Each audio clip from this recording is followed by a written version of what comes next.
కరెక్ట్గా అదే బొక్కల నుంచి వెళ్ళిపోయింది సార్. ఒక్కడి నుంచి కాదు, ఆ పక్క నుంచి వెళ్ళింది. ఈరోజు కొత్తగా ఏమన్నా చేద్దాం అనిపించింది. సో నెల్లూరులో కొత్తగా రైఫిల్ షూటింగ్ అకాడమీ స్టార్ట్ చేశారని తెలిసింది. ఇంకా డైరెక్ట్ ప్లేస్ విజిట్ చేశాక ఓన్లీ ప్రొఫెషనల్ ట్రైనింగ్ అనుకున్నా. బట్ డైరెక్ట్ స్లాట్ బుక్ చేసుకుని ఎవరైనా ట్రై చేయొచ్చు అని చెప్పారు. ఇంకా మనం ఆగుతామా? చకచక ఇన్స్ట్రక్షన్స్ చదివేసి టకటక రైఫిల్ ఆపరేషన్స్ నేర్చేసుకొని దిగిపోతాం ఆ రంగంలోకి, ఆ మహాయజ్ఞంలో గంట నేను. ఇంకేముంది,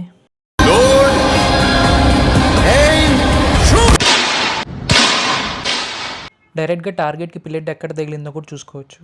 మనకి టోటల్ 20 పిల్లెట్స్ ఇస్తారు. అదే పిల్లెట్స్ అంటే బుల్లెట్స్. నేనైతే రైఫిల్ అండ్ పిస్టల్ రెండు ట్రై చేశాను. నాకు పర్సనల్గా పిస్టల్ కన్నా రైఫిలే బాగా నచ్చింది. Bond James bond. రైఫిల్ షూటింగ్కి 500 రూపీస్ అండ్ పిస్టల్ షూటింగ్కి 1000 రూపీస్. వెబ్సైట్ లింక్ మెన్షన్ చేస్తాను, చెక్అవుట్ చేయండి. నాకైతే ఓవరాల్ బెస్ట్ ఎక్స్పీరియన్స్ అని చెప్తాను. FSA rifle shooting academy. ఇంకా అడ్రస్ డైకాస్ రోడ్లో సంగీత మొబైల్స్ పైనే ఉంటుంది, వెళ్ళి ట్రై చేయండి. బాయ్.